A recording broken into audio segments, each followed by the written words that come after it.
que ayudan a la coagulación. Entonces, si son deficientes en esto, pues va a haber problemas como la hemofilia, que más adelante la veríamos. Ujú. ¿Le quedó claro? Sí, gracias, Ah, ok. Betsy. Pero es porque ahí se sintetizan muchas hormonas, factores de crecimiento, proteínas que participan en el transporte de grasas, de aminoácidos, la albúmina, las proteínas las lipoproteínas que participan transportando fosfolípidos, colesterol, ahí se produce la bilis y en ciertas formas se puede estimular para que se regenere. A ver, si quieren empezamos con el Kahoot. Hay 25, ¿estamos? Chicos, participen, porfa. 27. Y en la reunión haremos ahorita 34. Menos 3, Tal digamos, vez, Tiffany. tal vez les 30. falta, se están tratando de incorporar. Sé que Sí, todos están. Es hay por que el entrar el internet. teléfono a veces. Ajá. Ujú. Bueno, esperamos otro minutito, ¿verdad? O le Sí. damos. No, deme unos segundos para que se incorporen 2 o 3 más. Ahí está Bueno, sería. Manuel. Ajá. Yo creo que va a ganar, a ver, hagamos las apuestas. Lourdes, Marce, ¿quiénes están por ahí? Tiffany. Tiffany no participa porque ella hizo el examen. Susan, a ver, vamos a ver. Rita, ahí está Nicole. Yo creo que con ellos. Vamos Ajá. a 2 segundos y empezamos. Va. Falta yo, Betsy, solo que no podía entrar a Kahoot, pero ya ahorita me conecto. Ok, Eduardo.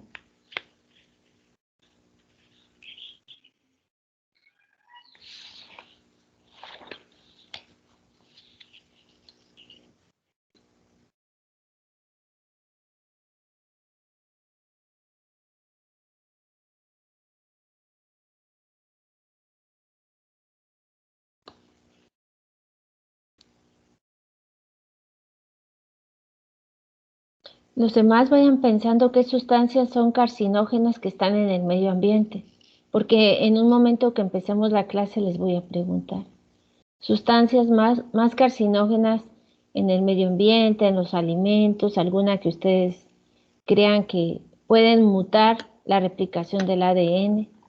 Ujú. Entonces lo piensan para que participen cuando estemos en el proceso de reparación. Sí. Yo creo Listos, que ya ¿verdad? empezamos, listos. Bueno,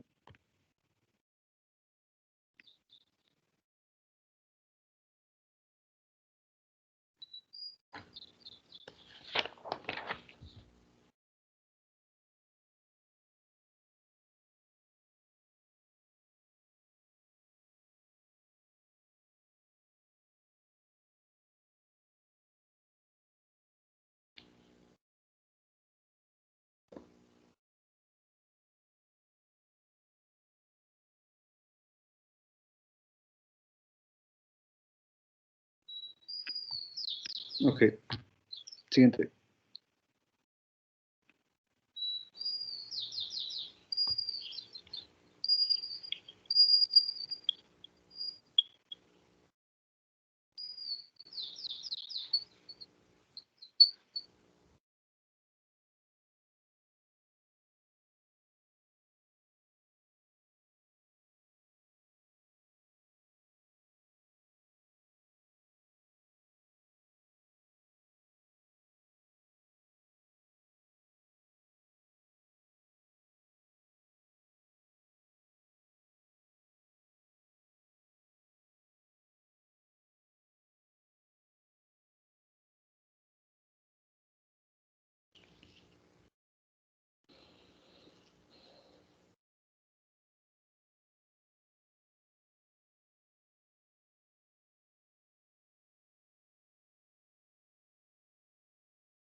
Felicitaciones a los que se ganaron los 3 primeros lugares. Vi que muchos se equivocaban en cosas básicas como la digestión del ADN, ¿sí?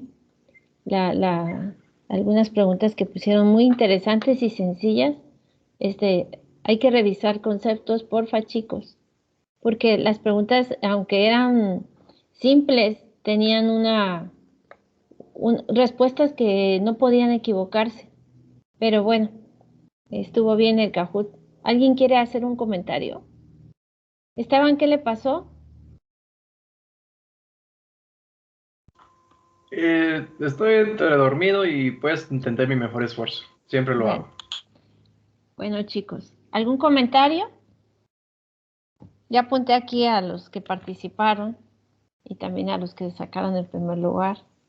Si alguien a veces puede confundir alguna pregunta, también hay que comentarlo a los compañeros que hagan Kahoot, porque puede resultar como que confusa la pregunta.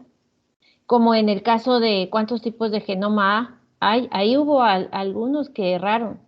Entonces, dependiendo dónde, ¿sí? Cuántos tipos de genomas se han estudiado, entonces ya podría ir viral, procariota y el eucariota. Pero muchos pueden confundir con el mitocondrial y el nuclear, dependiendo. Entonces, algunos conceptos los tenemos que afinar porque igual los docentes nos equivocamos cuando supuestamente hacemos una buena pregunta, pero los confundimos más. Entonces, yo creo que eso les pasó a la mayoría, que se pudieron haber confundido, a excepción de algunas preguntas que sí estaban bien planteadas. Entonces les agradezco a Cristian y a Tiffany por la elaboración y la motivación en cuanto a las figuras y todo el proceso. Vamos a continuar. Lo que podemos hacer es compartir el cuestionario, Eso ¿verdad? están haciendo los otros grupos. Comparten el cuestionario y así ellos lo tienen en su quehacer para volver a revisar. ¿Sí, Sí. Isabel? Gracias, Cristian. ¿Isa quiere comentar algo? No, Betsy. Bueno, entonces tengo que ir aquí.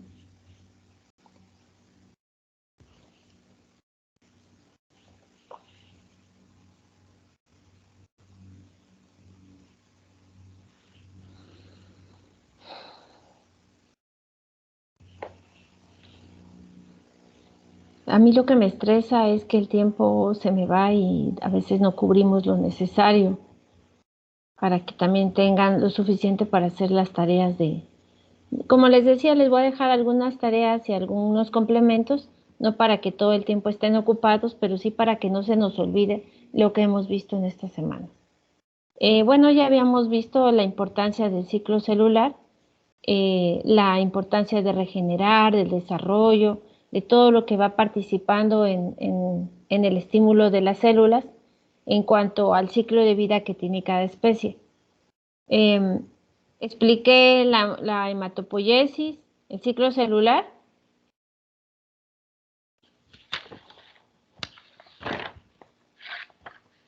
Expliqué esta parte, cuando debe de haber homeostasis entre la reparación o renovación de tejidos y la apoptosis. Sí, exactamente, se quedó en esa misma. Ahorita estábamos pasando a la siguiente. Excelente, entonces vamos bien. Retomando un poco, entonces todas las células que son somáticas, que son parte de nuestro cuerpo, tienen que pasar por esa sistematización y control del ciclo de renovación. Por lo tanto, se divide en las 4 etapas principales, que sería la G1, que es la preparación de todo el proceso de todo el proceso de síntesis de proteínas que van a participar en la replicación del ADN. Ahí vamos a hablar de las polimerasas, de algunas proteínas estabilizadoras, de la necesidad de un factor de crecimiento, de factores de transcripción también para que se sinteticen estas proteínas, etc. Entonces, creo que ya habíamos mencionado que el hecho de que el ciclo celular se divida en estos 4 estadios significan intervalos o G1 de GAP, la fase de síntesis, la fase de G2 y la fase de mitosis. Para que ocurran todos estos procesos debe de haber principalmente un complejo de proteínas que van a permitir que cuando estas estén presentes se lleve a cabo cada proceso. El complejo de proteínas se les llama ciclinas, ¿sí? Por el nombre de que participan en el ciclo celular, les vamos a llamar ciclinas. Y las ciclinas. Las ciclinas solamente van a participar si está presente unas enzimas que van a ayudar a que las ciclinas funcionen. Hay algunas en la G1, otras en S, otras en G2 y en mitosis participan más factores o proteínas promotoras, más que ciclinas. Entonces la ciclina siempre va a depender de unas enzimas que se les conoce como CDKs. CDKs son unas fosforilasas. Entonces, es un complejo que va a ir participando y permitiendo el avance del ciclo celular. Las ciclinas las vamos a ver aquí, como son proteínas en estadio terciario, solo trabajan con la presencia de las CDKs, de las cinasas o les pueden llamar cinasas, fosforilasas, CDKs o CDC. Ya voy a explicar la diferencia. Pero ¿qué es importante aquí? Que si no está este complejo, no se avanza en el ciclo celular. Entonces, cada ciclina tiene que unirse a la CDK, a la enzima, y la enzima permite una fosforilación de la misma, una vez unido a la ciclina, y algunos aminoácidos que están en la enzima, se van a fosforilar, porque esta es la función que tiene la enzima, de fosforilar para activar ese proceso. Si no hay ciclinas, ni cinasas, ni siquiera va a haber paso de G1 a G2, etc. Pero antes de hablar de las ciclinas y cinasas, vemos que el ciclo se divide en algunos intervalos que les llaman centros de chequeo o puntos de chequeo, o también puntos de revisión. En el libro de la célula les llaman puntos de stop. Estos puntos de stop son necesarios para ver si la célula tiene todo lo necesario para poder empezar ese proceso. Entonces, en la G1, cuando la célula decide dividirse, se debe de cumplir con suficientes factores de crecimiento. Si, por ejemplo, tenemos que renovar la piel o el pulmón o lugares donde haya mucha matriz extracelular, tenemos que tener un factor de crecimiento exclusivo de esa renovación de tejido. Por ejemplo, factor de crecimiento de fibroblastos. Eso estimula a los fibroblastos para que empiecen a sintetizar lo necesario, por ejemplo, proteoglicanos, colágeno, elastina, etc. Si no hay el factor de crecimiento propio, no hay un estímulo. Por ejemplo, cuando la médula está produciendo hematopoiesis, tiene que estar la presencia de un factor de crecimiento. Uno de ellos es la eritropoyetina. Otros son factores de crecimiento diferenciadores de la hematopoiesis, de la línea linfoide, etc. Entonces, todo eso es exclusivo de cada tejido. Si, por ejemplo, se están renovando las plaquetas, factor de crecimiento derivado de plaquetas. Si están diferenciando otros tejidos, factor de crecimiento de diferenciación de tejido epidérmico, etc. Ya esos los vamos a ver más adelante. Entonces, hay factores de crecimiento que participan como hormonas para estimular a la diferenciación de esas células donde se está activando el ciclo. Necesitamos de nutrientes, los principales aminoácidos. ¿Por qué? Porque depende de los aminoácidos para que se sinteticen las bases púricas y las bases pirimidínicas. Necesitamos ácido fólico, ahorita vamos a hablar del ácido fólico, coenzimas, selenio, zinc, para que se pueda activar ese mecanismo de replicación. Y que el tamaño de la célula sea el correcto y que la célula en su ADN no tenga ninguna mutación. Porque puede ser que durante su vida en G0 haya estado expuesta a esa célula a radiación o algún estímulo que cambie el ADN, y entonces si tiene un ADN libre de mutaciones, se puede replicar. Si no lo tiene, aquí va a participar, lo que actúa como stop es la proteína P53. Les va a fascinar esta proteína todo el semestre. Esta proteína es una proteína que revisa errores en el ADN en la primera etapa. Se le llama vigilante del genoma. Aparte de ser vigilante, se le conoce como una proteína supresora de tumores, porque cuando esta falla, empiezan a generarse tumores en varios tejidos o inicia un cáncer en etapas tempranas de un individuo. Entonces, la P53 es un gen supresor. Pueden llamarle gen supresor, proteína supresora de tumores, la más importante, o vigilante del genoma. Si ella supervisa todo esto y ve que no hay ninguna mutación, le permite pasar a la siguiente etapa que hoy vamos a ver, la replicación del ADN o la síntesis de ADN. ¿Sí? Si la P53 detecta un error, entonces activa la síntesis de unas proteínas que se llaman caspasas, y estas caspasas activan a la muerte celular programada o apoptosis, es decir, van a inhibir al proceso que se lleva a cabo en la mitocondria de respiración celular. Después la célula empieza a romper sus membranas y se apoptosa. Es un tema muy aparte que vamos a ver también antes en el proceso de cáncer, pero ese es un mecanismo natural que tienen todas las células. Cuando se identifican por la P53, esta definitivamente para la respiración celular y entonces la célula va a morir. Entonces, mecanismo normal. Cuando tenemos un accidente, nos machucamos un dedo, una uña, etcétera, no actúa la P53, se destruye el tejido. Entonces ahí no va a haber apoptosis, sino va a haber un proceso de necrosis. Entonces tarda mucho más en regenerarse la parte interna, por ejemplo, de la piel de la uña, bajo la uña, crece toda la uña, etcétera. Entonces ahí hubo necrosis. Y en algunos procesos de necrosis, pues ya no se puede regenerar el tejido, puede ir muriendo y la capacidad del tejido del órgano va a disminuir. Entonces, ¿queda claro la importancia de la P53? ¿Será que puede repetir qué es necrosis? La necrosis es la destrucción de un tejido bajo la acción de ciertas, por ejemplo, cuando hay necrosis, primero hay inflamación, luego se genera pus y destrucción del tejido. Pero entonces la renovación de ese tejido va a tardar a veces hasta meses. En cambio, cuando se apoptosa, solamente se destruye una célula, ¿sí? Para evitar un daño en todo el tejido.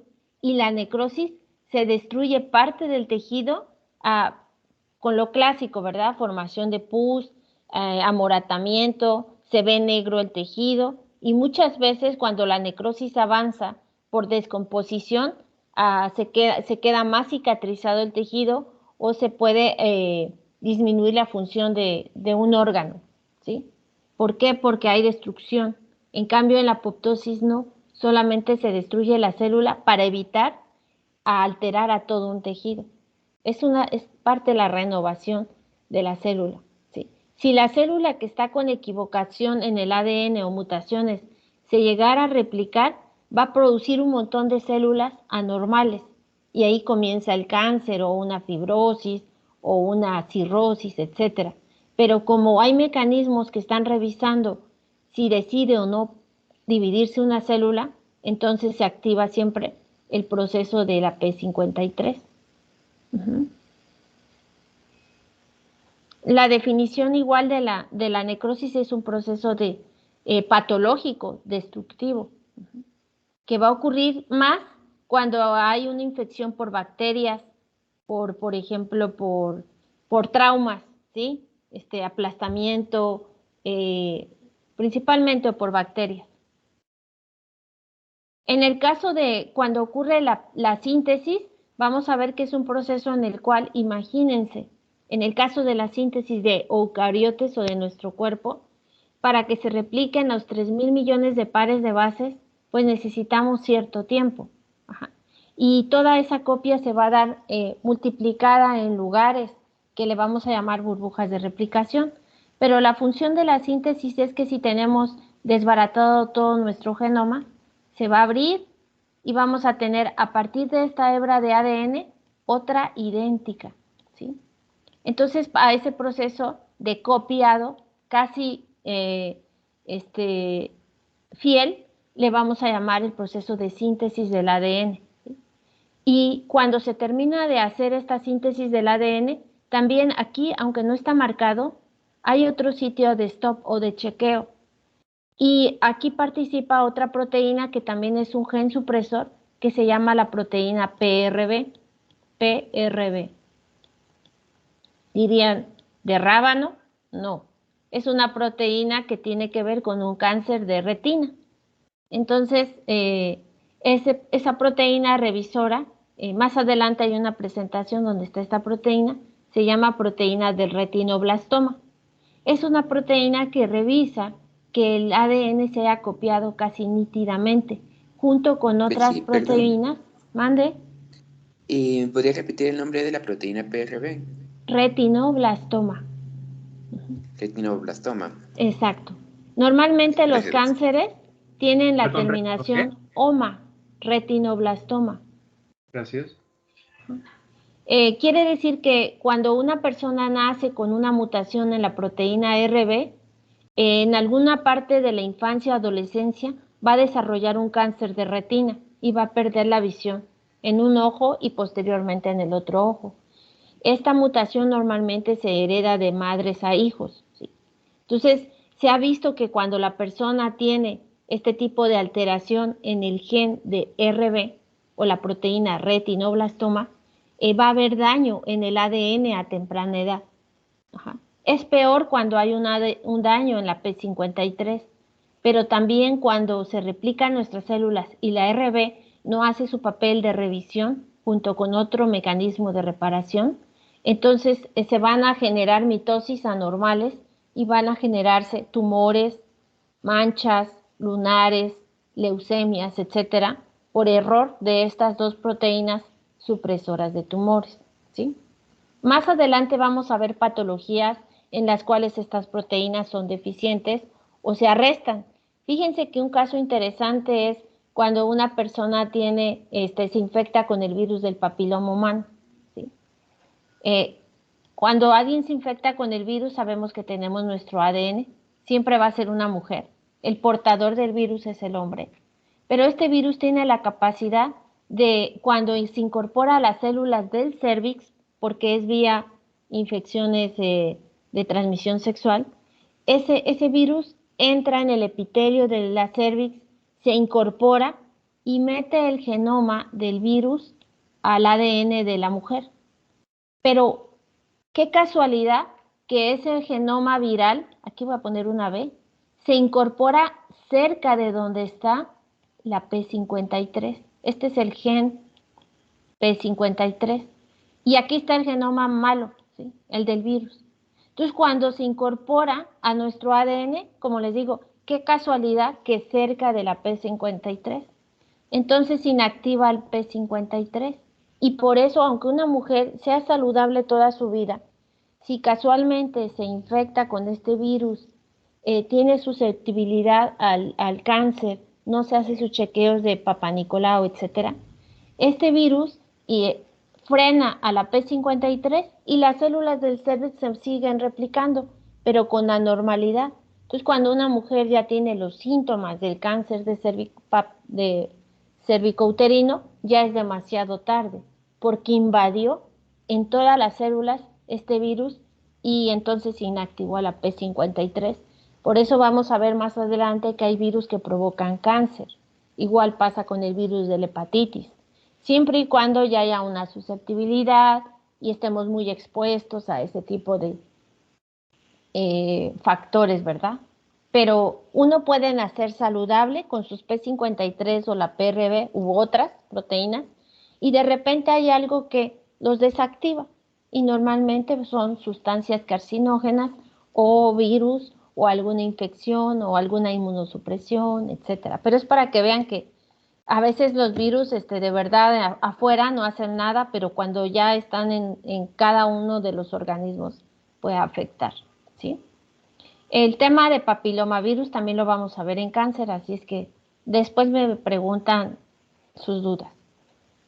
Y bueno, entonces para no hacerlos esperar con el tema de la síntesis, es lo que vamos a ver a continuación. Después vamos a ver reparación y también aquí al final del tema de reparación del ADN hay un sitio que controla que la célula tenga el tamaño especial, que el ADN se hayan duplicado completamente para que se puedan formar no 46 cromosomas, sino el doble, ¿sí? Ahora van a ser 92. Y una vez que está toda esta revisión, ya ahora se puede pasar al proceso de profase, metafase, telofase, anafase y telofase, citocinesis. Pero todo eso pues lleva un tiempo, porque no es fácil prepararse para juntar todos esos elementos. Entonces, en este ciclo celular que parece un ciclo de varias metas, vamos a ver que hay etapas del ciclo celular en el laboratorio que se ha demostrado que duran más que otras por el afinamiento de ese mecanismo. Entonces, lo que más dura en juntar todos los requerimientos es la fase G1, que va de 9 a 12 horas, ¿sí? En células cultivadas en el laboratorio. Ya en nuestro cuerpo hay células que tardan meses en dividirse, otras días, otras cada hora. Por ejemplo, si ustedes comen, etcétera, ahí se van perdiendo células, se cepillan los dientes, toman agua, células epiteliales de la cavidad oral. Entonces, todo el tiempo hay una renovación constante en la lengua, en la laringe, etcétera. Pero hay otras células como la del hígado, el páncreas, los pulmones, etcétera, el endotelio, que tarda mucho más en crecer.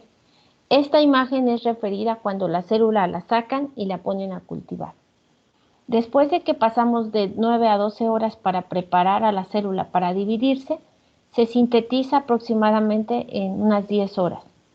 ¿Y qué se sintetiza?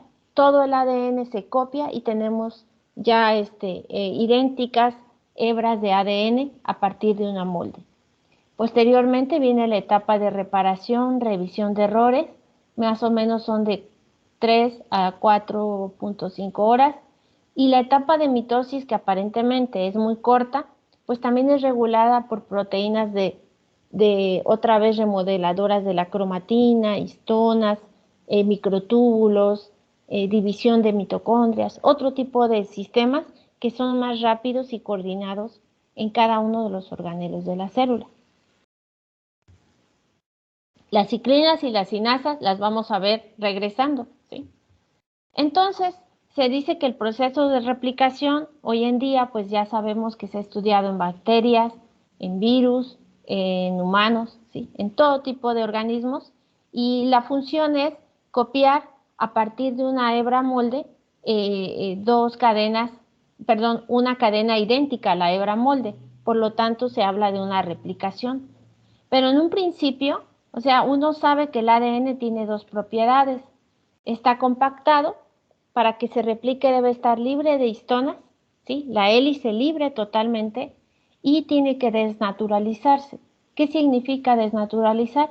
Que vamos a romper todos los puentes de hidrógeno que están uniendo a la guanina, citosina, 3, 2 a la timina, adenina, y así.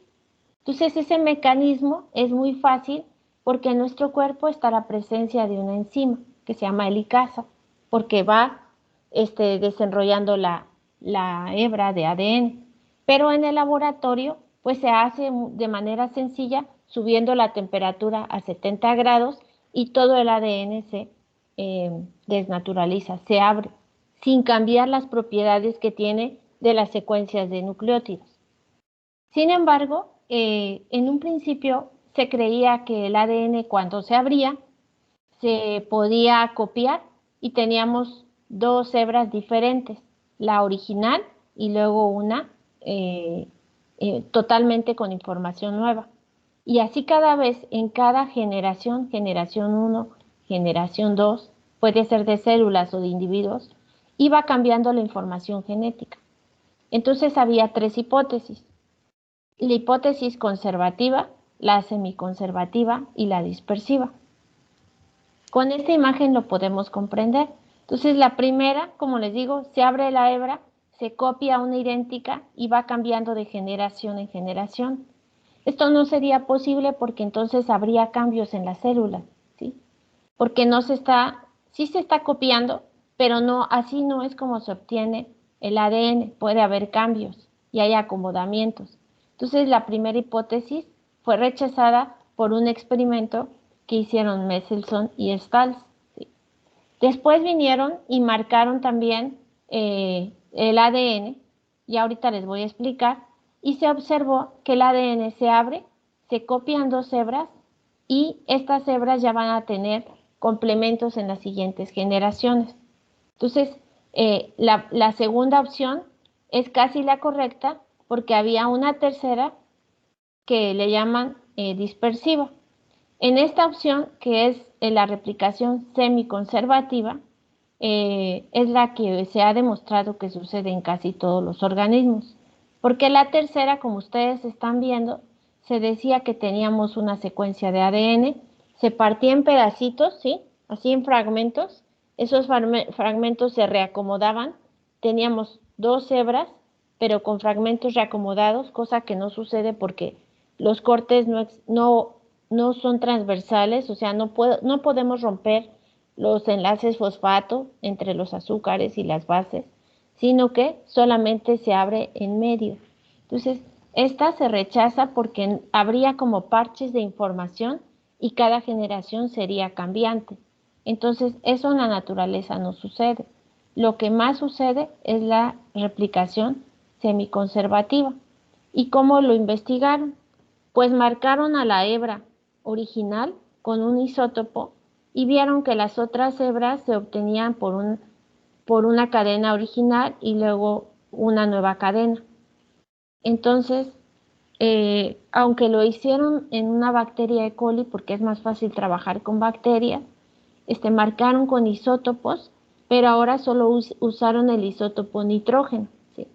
Un nitrógeno 15 para marcar la hebra molde. Se supone que era una hebra pesada, pero no es porque tenga más o menos nucleótidos, sino porque fue el primer marcaje. Y luego los otros usaban nitrógeno 14 y pesaban menos por el tamaño también del nitrógeno, y a eso le llamaron la hebra o cadena ligera. Para lo cual usaron isótopos, usaron centrifugación de gradientes, es decir, utilizan sustancias más pesadas para poder ver los fragmentos que se obtienen, y con ello se entendió que se transmitía de generación en generación la Betsy, información, ¿sí? ¿podría regresar un segundo a la anterior, por favor? Gracias. Entonces, esto es solamente para decirles que se usó un modelo de E. coli, ¿sí? Después de que se pusieron a hacer cultivo de diferentes generaciones, se les agregó el isótopo, ¿sí? Y luego el isótopo se pegaba a su ADN. Sacaban el ADN, lo muestreaban y entonces lo tenían que separar por centrifugación. Recuerden que el ADN no se puede observar a microscopio. Para esto todavía no había todos los avances de ver la secuenciación, pero ellos usaron nitrógeno 15 y nitrógeno 14. Y posteriormente los resultados verifican que la información se transmite de la hebra molde o de la hebra padre, también por eso le llaman información parenteral, a todas las generaciones siguientes.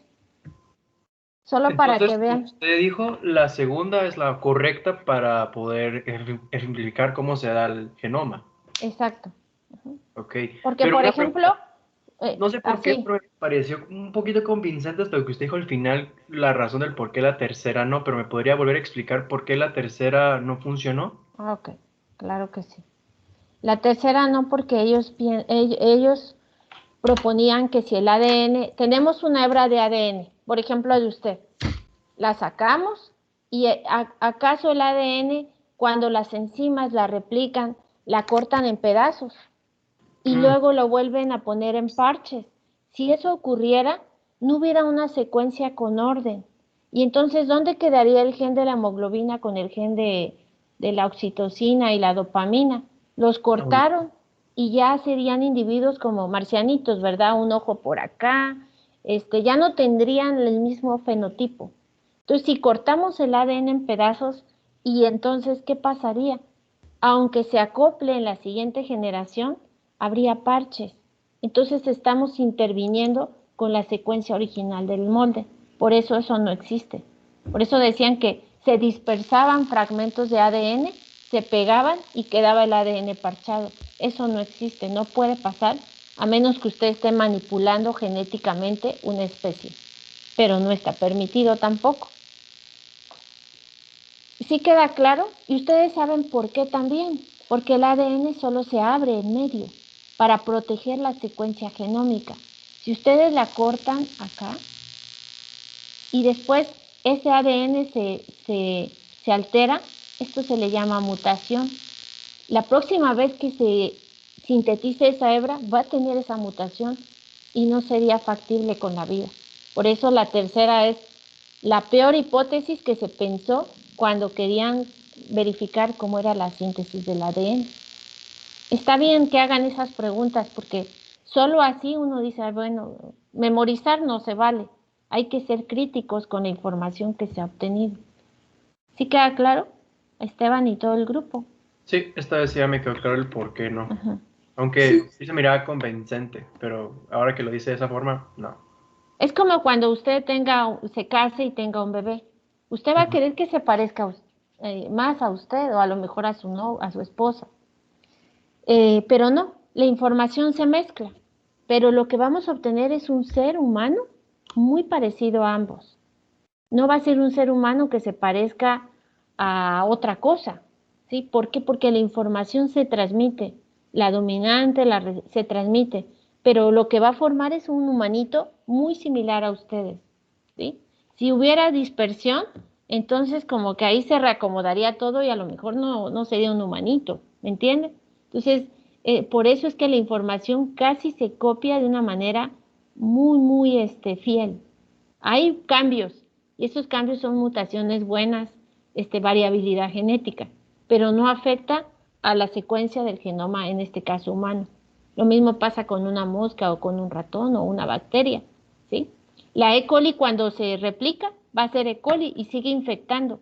No se transformaría en un neumococo ni se transformaría en una lombriz, no, siempre va a ser E. coli, a veces más resistente, a veces menos adaptativa, pero siempre va a ser E. coli. ¿Alguien más iba a decir alguna vocecita femenina por ahí? Sí, fui yo. Es que no logré apuntar lo de la hipótesis conservativa, entonces no sé si lo puede repetir así. ¿Cuál? La hipótesis conservativa.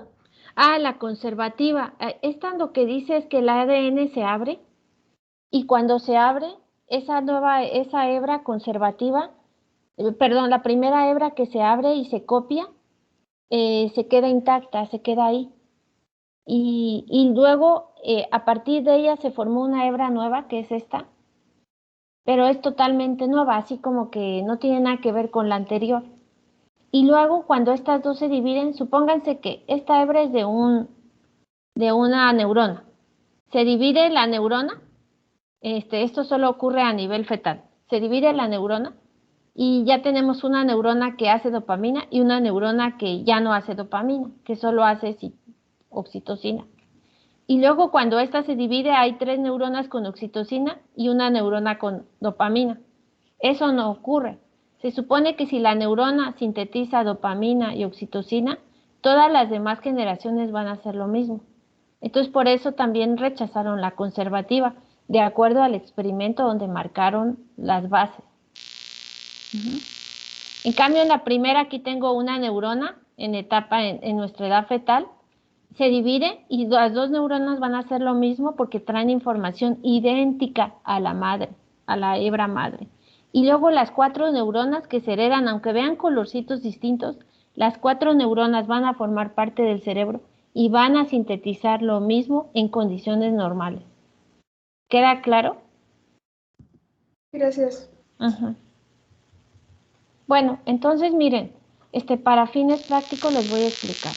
Ellos mezclaron la E. coli con la primera generación de E. coli, las que eran, la que le dio el laboratorio, lo mezcló con nitrógeno 15, ¿sí? Y esa mezclaba la hebra de ADN. Luego, a la segunda generación de E. coli, lo marcó con nitrógeno 14, uno más pesado que el otro. Entonces, cuando creció la primera generación, vio que el nitrógeno pues era más pesado porque es la generación, ¿cómo se llama? Madre. Cuando lo mezcló, cuando esta se dividió, se marcó con 14, perdón, esta es la original, luego la segunda se dividió, la segunda generación de coli se multiplicaron y estas estaban marcadas con carbono 14. Vean que en un tubo de centrifugación diferencial, acuérdense que por el peso de la cadena es que se separa, también se separa el peso de los organelos. Entonces, la primera tenía un ADN pesado y la segunda tenía un ADN ligero. Con eso, por eso es que las hebras del anterior modelo, una era oscura y una era celeste. Pero es porque estamos marcando la primera generación, la segunda generación, la tercera generación. Y cuando él centrifugaba y veía ese marcado del isótopo, pues a ese le llamó que el primero tenía 2 cadenas pesadas y ya la segunda generación iba a tener una cadena ligera y una pesada. Y así es como se demostró que el ADN tenía una replicación conservativa. Y entonces, perdón, cuando sucede esto, vemos que esta es la primera generación con el ADN marcado, con ese isótopo. La segunda generación ya nos da una cadena ligera, ¿sí? Porque fue lo que él marcó, pero ya proveniente de la primera. Y la tercera generación, pues ya hay una generación con cadena ligera, más ligera que la que se midió en la segunda proceso, y una que era la híbrido. Por eso Mendel decía que cuando él producía ¿cómo se llama? Su mezcla de semilla verde con amarilla, etcétera, lo que se generaba era un híbrido, ¿sí? Y a veces uno diría, entonces nosotros somos híbridos porque se mezcló la información de mi papá con la de mi mamá y ahí sí somos híbridos, pero híbrido no se utiliza tanto, simplemente es una segregación de material genético porque heredamos ambas secuencias de nuestros papás ya arregladas, en el caso de nosotros. Pero cada célula, cuando se replica, siempre lleva la misma información, porque como les digo, si esa información no se hereda de manera fiel, ya el tejido va a tener alteraciones y ya no va a funcionar correctamente a largo plazo. Por eso se hicieron estos experimentos y genéticamente, así como el de Griffith fue importante y otros que le subí al portal, este es el más significativo para poder entender cómo se lleva a cabo la herencia. El de se llama el experimento de Mendelssohn y Stars. ¿Hasta aquí vamos bien? Dirían ustedes, Betsy, ¿cómo sabe que es pesado y ligero? Permítanme un segundo.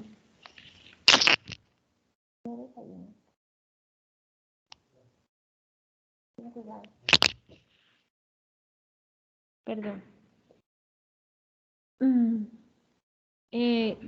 Porque esta solución que están poniendo aquí es una solución muy pesada.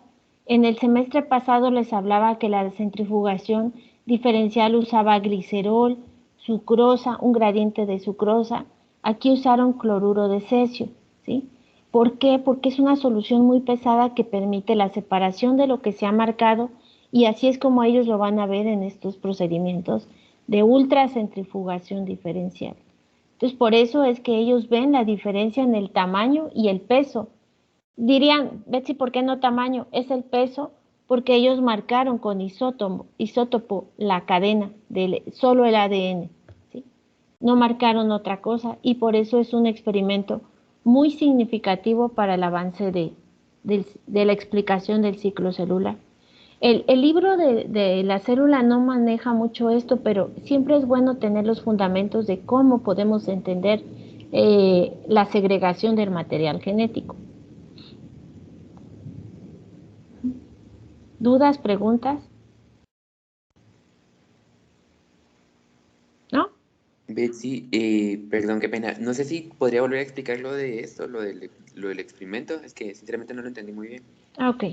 Haga de cuenta que Meselson lo que quería saber era cómo se le daba el material genético y entonces se le ocurrió marcarlo con un isótopo. Acuérdense que antes se usaban mucho los isótopos, todavía se siguen usando, pero con más cuidado porque no se sabía el impacto que tenía en la salud del investigador, ¿sí? Al hablar de isótopos son radioactivos y se usan este tipo de isótopo nitrógeno 15 porque se pegaba al ADN. Entonces, el nitrógeno 15 pesa un poco más que el nitrógeno 14. Son isótopos que varía el número de protones. Entonces, la primera generación de E. coli le agregó nitrógeno 15 y estaba marcada con ese isótopo.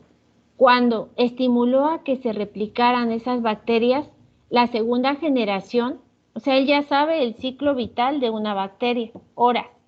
Entonces, en la segunda generación lo marcó con nitrógeno 14.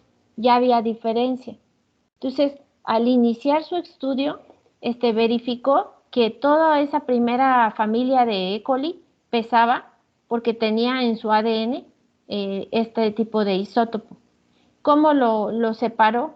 Pues usa una solución que es pesada, es más pesada que el agua, parece gelatinosa o como si fuera una gelatina espesa. Y aquí utilizó cloruro de cesio. Entonces el cloruro de cesio permite que una vez que se ultracentrifugue ese ADN, se quede a esta distancia. O sea, él verificó que era muy pesado la secuencia del genoma. ¿Y cómo lo sabía? Porque por eso lo marcó con isótopo. Luego viene la segunda vez que se replican las bacterias y les agrega nitrógeno 14. Y realmente él se da cuenta que pesa menos que la generación primera. Y con eso él ve que la información ya se mezcló, ¿sí? Pero siguen siendo E. coli, no le salió 3 flagelos ni nada, siguen siendo E. coli.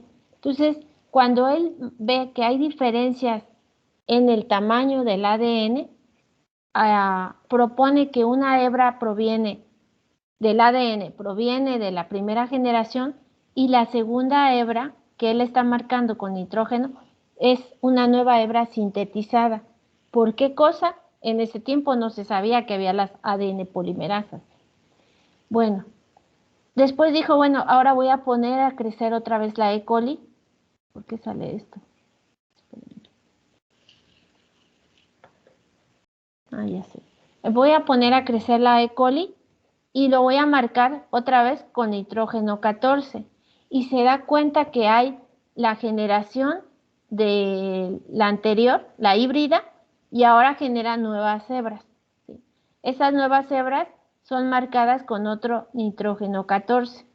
Entonces, ¿por qué? Porque se dice que las que están en los extremos tienen dos cantidades de ADN, la del ADN pesado, la ADN ligero, ¿sí? Y a eso le llamó híbrido. Y luego las otras dos nuevas van a tener un ADN que otra vez se marcó con carbono 14. Entonces, así es como ellos van proponiendo que cada vez que una célula se divide, ahí va la información genética. ¿Por qué razón? Porque su función sigue siendo la misma, solamente que son generación 1, 2 y 3. En palabras simples podemos entender que la información que usted tiene genética viene de sus abuelos, de los abuelitos, ¿sí? Luego los abuelitos tuvieron hijos y tienen al papá y a la mamá, ¿sí? Aquí está el papá y mamá. Y acá están los hijos, entonces uno de esos hijos son ustedes. Están heredando información de abuelos, información de sus padres, en diferentes proporciones, pero es a partir de una familia parenteral, sigue la progenie y luego siguen los descendientes. Y así pasa, solo que aquí lo marcaron con isótopos. ¿Dudas? No tengan miedo, No, chicos. Betsy. Ok. Bueno, entonces, no importa que sea una bacteria, un parásito, una lombriz o un humano, tenemos dos tipos de genomas, ¿sí? Para que vayan afinando las preguntas que hicieron sus compañeros. Un genoma nuclear y un genoma extracelular, extranuclear, que le llamamos el genoma mitocondrial. El genoma mitocondrial junto con el genoma bacteriano y el genoma de los cloroplastos va a tener una estructura circular en diferente cantidad de pares de bases. Significa que tenemos una hebra y luego esa hebra se complementa con sus bases, ¿sí? Es un genoma muy simple y sencillo, la replicación es muy rápida y depende de que se abra un espacio para que la replicación se dé en ambos sentidos. Entonces, este espacio donde se abre un genoma circular le llaman origen de replicación, porque ahí es donde se va a abrir esa hebra siempre y cuando se va a copiar. Se dice que el origen de replicación de los genomas a veces tienen cierta secuencia repetitiva, adenina, adenina, timina, timina, pero varía entre especies. Entonces, se dice que cuando este origen de replicación se empieza a abrir, hay una enzima que empieza a romper los enlaces puentes de hidrógeno de ese ADN circular y se llama helicasa. Ajá. Y entonces avanza la helicasa en ambos sentidos hasta que se abre toda esa donita de ADN y ya que está abierto casi sin separarse, aquí estamos viendo el origen de replicación, se abrió, viene una enzima que va a ir adicionando cada nucleótido necesario a la nueva hebra que está abierta, tanto la izquierda como la derecha. Esa enzima va a tener el nombre, como hace polímeros de ADN, se llama ADN polimerasa. Y lo que hace es la ADN polimerasa, si aquí encuentra una adenina, perdón, si en la parte de acá hay una timina, pone una adenina, y así va complementando hasta copiar de manera idéntica la hebra de la derecha y de manera idéntica la hebra de la izquierda. Cuando ya tenemos la replicación de esas dos hebras, la mitocondria se organiza para formar toda su estructura, ¿sí? su matriz, etcétera, y ya tenemos dos mitocondrias idénticas a partir de una. El ADN mitocondrial, el bacteriano y el de cloroplasto, si se dan cuenta, está libre en el caso de la mitocondria en el espacio que le llaman matriz. Y resulta que ahí pasa toda la fosforilación y la formación del ADN y se generan muchas mutaciones, ¿sí? Además, si se dan cuenta, el ADN no está compactado en cromatina, está libre, ¿sí? Entonces, cuando el ADN mitocondrial, que también le llamamos materno, se muta por alguna razón en una de las generaciones, pensemos que este es el ADN de mitocondria, si se muta esta, se muta la otra. Y por lo tanto, todas las generaciones van a llevar esas mutaciones, todas. Por eso las enfermedades heredadas por la parte materna que tiene que ver con la mitocondria, se hereda a todas las generaciones. Y se dicen que son enfermedades metabólicas, conductuales, mentales, o del oído y del ojo, musculares. Ya vamos a verlas después. Entonces, el ADN mitocondrial, aunque es raro que sufra mutaciones, cuando ocurre se afectan todas las generaciones diferentes y no tiene histonas y se replica rápidamente. Pero el genoma de nosotros, el que no está en la mitocondria sino en el núcleo, es tan largo, acuérdense, 3.000 millones de pares de letras, que necesita muchos orígenes de replicación, muchos puntos donde se va a abrir una burbuja y ahí se va a replicar también gracias a la helicasa, se van a ir cortando, se van a ir adicionando nucleótidos y vamos a tener replicación idéntica partiendo de una hebra madre, ¿sí? Un ADN libre que se tiene que replicar. Y toda esta replicación donde hay muchos orígenes o burbujas de replicación, Se da en determinado tiempo y cuando se termina esa duplicación, pues ya vemos que a partir de una hebra original, la que está en azul, se generó una copia, se complementa y se empiezan a plegar y luego a formar los cromosomas, etc. Y luego de la otra hebra se generó una hebra idéntica con información, se empiezan a volver a renaturalizar hasta formar los famosos cromosomas para que se pueda separar la información genética. Entonces, en este sentido les estoy hablando de que hay genomas circulares y genomas lineales, pero que en el caso de este que estamos viendo, se compacta en el núcleo por medio de las histonas y solo cuando se va a replicar está totalmente libre para que puedan acceder a esas dos cadenas las enzimas necesarias de la replicación. ¿Dudas, preguntas? ¿No? Me come el tiempo. Y entonces vemos que en la síntesis, este es el ciclo celular, G1, luego pasamos a síntesis, estamos viendo que en una hebra de ADN se descompactó, hay muchas burbujas, se les va a llamar burbujas de replicación o sitios de replicación, o también se les llama replisomas, porque ahí es donde van a participar todas las enzimas que van a ir copiando la información a partir de una hebra molde. Aquí se va a copiar ADN, aquí también, y así cuando se logre terminar toda esa copia, entonces se vuelven a complementar las hebras y se forman los cromosomas para que se puedan separar. Recuerden que en un inicio toda célula somática del humano tiene 46 cromosomas o 23 pares. Al final de la citocinesis, igual de G2, ahora no tenemos 46. Como se copió, tenemos 92. ¿Y cómo se organiza toda esa información? Por medio de proteínas para que ya en la mitosis se separen todos esos 92, 46 de un lado, 46 del otro, se formen dos núcleos y luego ya la célula se complementa con sus organelos y ya tenemos la mitosis. Pero esa es la función que tiene la síntesis o replicación del ADN, copiar de forma fiel, idéntica nuestro genoma. Pero no es fácil, necesitamos de ingredientes. El primer ingrediente sería tener una hebra molde, ¿sí? Que sería la hebra de la cual vamos a partir. Esa hebra molde va a servir de plantilla para hacer una nueva cadena. De tal manera, la nueva cadena la va a sintetizar una enzima que se llama ADN polimerasa y luego esa ADN polimerasa lo que hace es captar todos los nucleótidos necesarios e ir haciendo la nueva hebra. A este que está iniciando le va a adicionar otro nucleótido y así sucesivamente hasta terminar la replicación.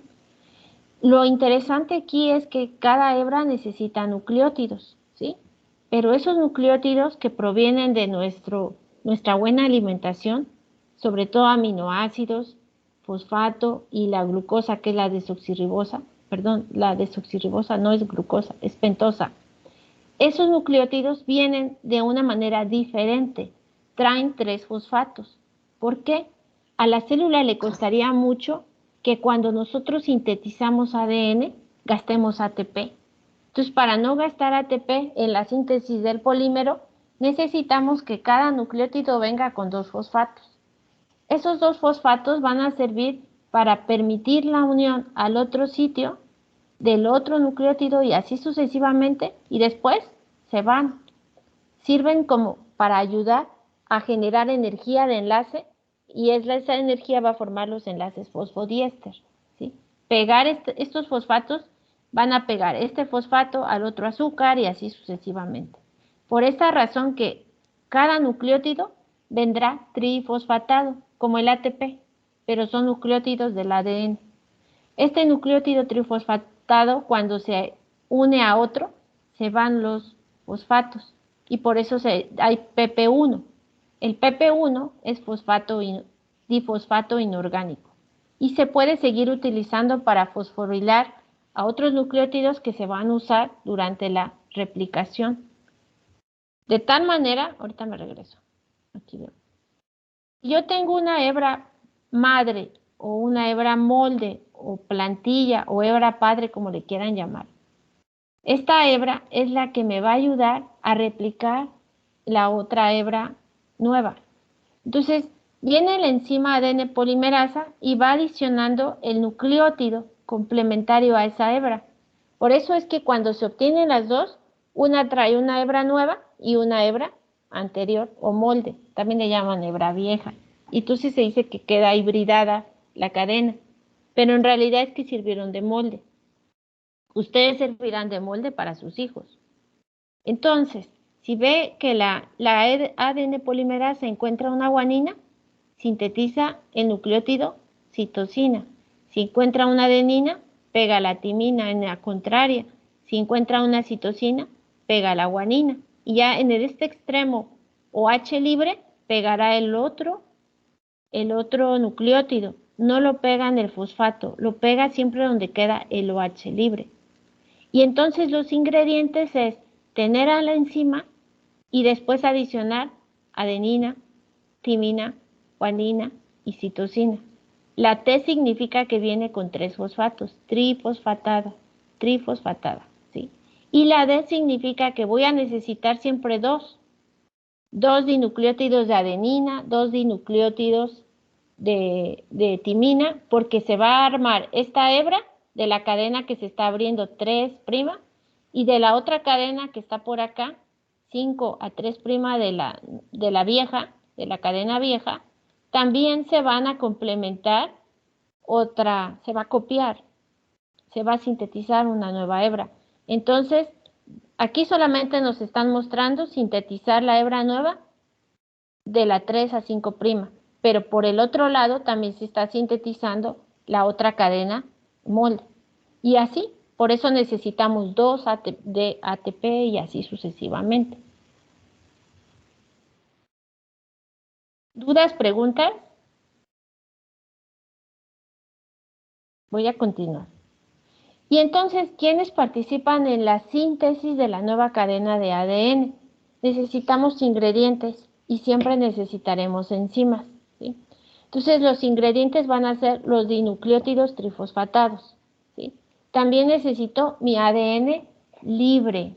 No quiero histonas que estorben la replicación. Aquí no me voy a acordar de que el ADN es transcripcionalmente activo. No, aquí no ocurre transcripción. No va a haber ARN. Solo va a haber copiar, abrir las 2 hebras y copiarlas de manera idéntica. Para que una vez que tengo mi cadena de ADN libre, relajada, se van a empezar a abrir las burbujas. Pero para abrir las burbujas tendrían que empezar en un sitio.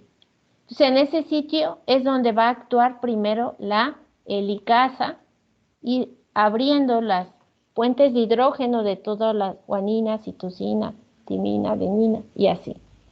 Entonces, la primera enzima sería la helicasa. Las otras enzimas serían topoisomerasas. Después necesitamos de las polimerasas y de otras primasas y proteínas SSB.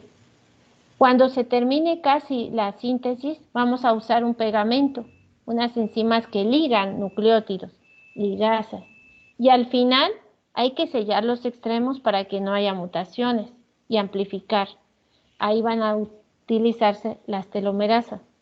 En síntesis, estas serían las más importantes, pero resulta que tenemos que saber el orden en el cual se van a ir activando cada enzima con su respectivo nucleótido para formar la copia, ¿sí? Así es que para que ustedes se aprendan todos los mecanismos genéticos, lo vamos a dividir en 3 etapas. La etapa 1, que es donde participa esta, se llama etapa de iniciación. Así es que pongan en sus cuadernos o en su hoja donde están tomando atención, es que la replicación se divide en 3 etapas, muy ordenadas, donde actúan varias enzimas. La primera etapa se llama iniciación. La segunda se llama elongación, porque crecen las nuevas cadenas de polímero. Y la tercera etapa se llama terminación. ¿Sí? ¿Por qué? Porque ahí se va a terminar el copiado, el ensamblado, y bueno, ahora podemos pasar a la G2. ¿Dudas, preguntas? Ahorita lo voy a explicar. Sí, Betsy, una pregunta. ¿Cómo se llama la segunda? En la etapa de elongación o de crecimiento de las nuevas cadenas, pero bioquímicamente le llamamos etapa de elongación porque va creciendo la nueva hebra y se va complementando. Ok, Elongación tercera, o crecimiento y la otra es terminación. ¿Sí? Gracias, Betsy. ¿Quién más? Pregunten, chicos. Betsy, perdón. ¿Qué era lo que pasaba en la etapa de iniciación? Iniciación, lo voy a explicar acá en una imagen. Aquí. La etapa de iniciación. Ay, qué horrible. Es que me hago bolas, pero bueno. Voy a explicar con esta. No. La etapa de iniciación aquí se abre una horquilla de replicación o burbuja, ¿sí? Ahorita no, olvídense de que aquí dice bacterias, la replicación es muy similar. Entonces, en todo el ADN se abren muchas horquillas, así como hay una ahí, aquí se abre otra y así sucesivamente, etcétera. Total que aquí lo primero que ocurre es la iniciación. ¿Qué va a pasar? Se abre la burbuja y va a participar la helicasa, ¿sí? Es una enzima que su función es ir rompiendo los enlaces, puentes de hidrógeno que hay, por ejemplo, entre la guanina y la citosina. Aquí. Y si aquí encuentra una timina, ¿qué va a ir rompiendo? Dos puentes de hidrógeno entre adenina y timina. Entonces, la helicasa se encarga de abrir las burbujas donde va a ocurrir el proceso de replicación. Y aquí vemos que la helicasa va avanzando como cortando. Es una tijera. Cuando la helicasa va abriendo, si esto no es sujetado, se vuelve a ensamblar porque hay interacción entre bases nitrogenadas. Entonces, para evitar eso, se utilizan unas proteínas que les vamos a llamar de manera simple proteínas estabilizadoras de la cadena simple, ¿sí? De la cadena abierta. También en bacterias se dijo que se llaman proteínas SSB, pero ustedes van a decir proteínas estabilizadoras de la cadena abierta, porque si no las sujetan, se vuelve a ensamblar. Entonces, cuando estas proteínas ven que la helicasa va avanzando, llegan las proteínas a separar las hebras y a mantenerlas abiertas. Cuando ya están separadas, esto lo hacen estas proteínas, no son enzimas, son proteínas estabilizadoras.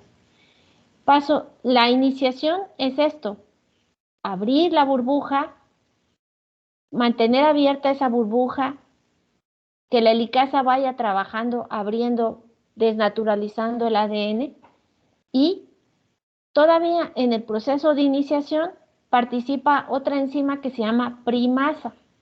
¿Por qué primasa? Porque es la primera que va a aportar el ingrediente básico para que la polimerasa empiece a sintetizar la nueva hebra, dependiente de las hebras molde.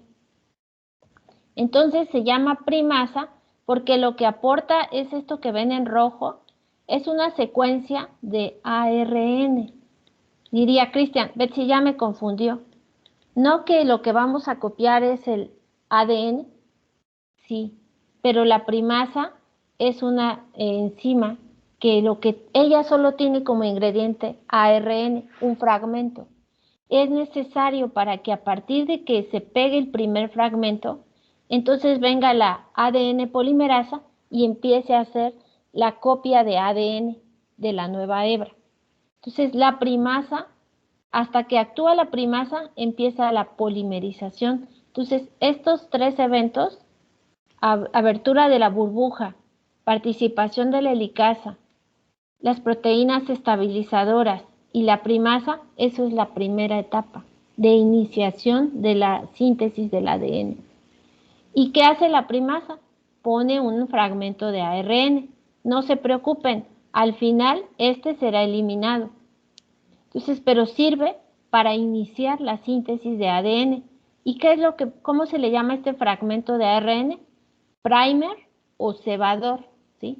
Es como que cuando alguien empieza a tejer, tiene que hacer un nudito, tres tejidas y se empieza a hacer todo lo que quieran, una bufanda, un suéter, etcétera. Pero el inicio es bien importante que comience con un primer, ¿sí? Y se va a copiar el ADN total de esta hebra que está abajo y también se va a copiar el ADN de la hebra que ven arriba. Vamos a tener dos cadenas idénticas. Entonces, en el paso de elongación, este sería elongación, vamos viendo que la ADN polimerasa, esta, va agarrando los nucleótidos y los va poniendo en la hebra nueva. Ese proceso se llama síntesis del ADN de la cadena continua, porque vamos viendo que va adicionando nucleótido uno tras otro y así sucesivamente, hasta que termine toda la secuencia de esa hebra, que sería la 3 a 5'. En cambio, del otro lado, de la 5 a 3, va a ser al contrario la síntesis. Se va a sintetizar al contrario. Mientras una polimerasa hace esto, otra polimerasa también va trabajando, pero es una polimerasa que trabaja lentamente porque va adicionando pedacitos de ADN que se parece a la secuencia que está arriba. Esos pedacitos de ARN son los fragmentos de Okazaki, ¿sí? Por la doctora que les presenté en un principio. Ella descubrió que mientras una hebra se sintetizaba rápido, la otra se sintetizaba lenta y discontinua, es decir, utilizando pedazos de ADN de 100 a 300 nucleótidos en los humanos, y resultaba que, pero antes de pegar el fragmento de Okazaki, se tenía que poner un primer, ¿sí? O una secuencia de ARN para poder ir colocando. Si no ponemos el primer, no podemos colocar, no hacemos que la ADN polimerasa sintetice la cadena nueva. Y entonces, en esta imagen, ya para terminar, porque ya nos va a comer el tiempo, ya terminó la clase, ¿verdad, chicos? Bueno, sí, se pasó 3 minutos, pero sí. Bueno, es un tema que pareciera que es complejo, pero yo les voy a mandar una tarea donde ustedes van a ir reconociendo por sí mismos en qué lugar se localiza cada enzima, qué va ocurriendo, y lo voy a explicar ya con sus previos conocimientos al regreso de nuestras semanas aparentemente de descanso. Y no es nada complicado y les voy a poner, miren, todos estos son los ingredientes. Si lo tenemos, va a ocurrir esto, esto y esto en la etapa 1, 2 y 3. ¿Por qué? Porque con ustedes me quedé aquí, con los otros grupos ya avancé un poco más, ya vimos toda la horquilla, pero se los voy a especificar y ya ustedes hacen el ejercicio autónomo de tratar de entender. Si no lo entienden completamente, cuando vengamos ya tenemos previos conocimientos y lo podemos comprender. Es una etapa muy, muy especial, muy compleja aparentemente, pero al final es muy interesante de cómo nuestro ADN se está renovando todo el tiempo. Después van a leer un artículo que habla de todo lo que nos daña el genoma, ¿sí? Porque todo esto que vemos aquí daña nuestro ADN, pero tenemos un mecanismo maravilloso de reparación. A menos que alguien sea un fumador, ¿sí? O que coma mal, o que se exponga al sol, a la radiación, etc. Pero todos los días hay mutaciones y cambios, y el cuerpo lo repara por medio de 3 enzimas también, que ayudan a quitar errores y reparar, ¿sí? Ahí las estamos viendo. Yo les pido que revisen las imágenes, vayan a buscar, por ejemplo, tipos del daño al ADN. Ya les voy a mandar un artículo por si quieren también participar. Y descansen también, reflexionen, organicen su tiempo, disfruten a su familia en casita y los veo de regreso. Cualquier duda me escriben y yo estaré ahí pendientes de ustedes.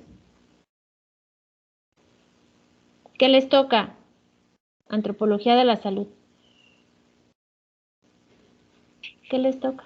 Antropología. Ah, ok. Entonces, espero que me hayan entendido y que no haya ido muy rápido.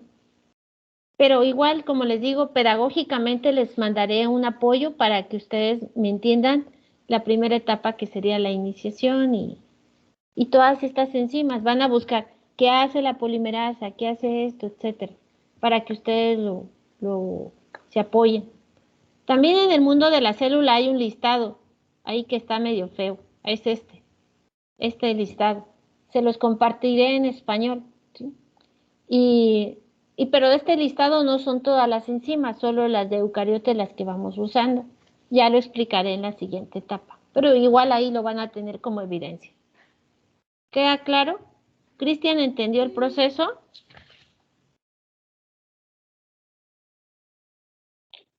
No, Betsy, ¿No entendió? Ay, disculpe, es que bueno, ¿Eddie eh, entendió? ¿Manuel entendió? ¿O lo vieron como si fuera medio planetario todo esto? Sí, todo claro, Betsy. Bueno, ¿quieren hacer alguna pregunta? Igual nos despedimos. Muchas gracias, Betsy. Bueno, cuídense mucho, por favor. Un abrazo y gracias por su atención. Feliz día. Buen Feliz día. día. Feliz día. Adiós, chicos. Buena suerte. Saludos a Johanita. Que no los regañe.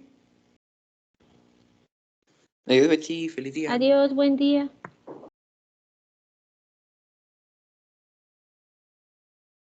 Feliz fin de semana. Hasta luego.